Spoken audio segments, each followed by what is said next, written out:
actions restore balance.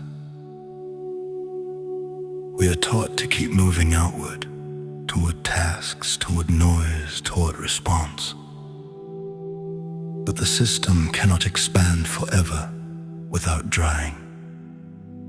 There comes a moment when turning inward is not withdrawal but nourishment. The first rain does not flood the land.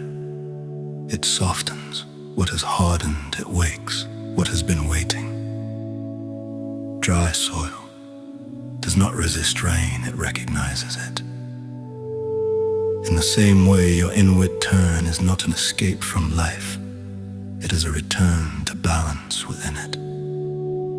Today, you are not asked to stop everything. You are not asked to retreat, only to slow one thing. To bring consciousness into a single task.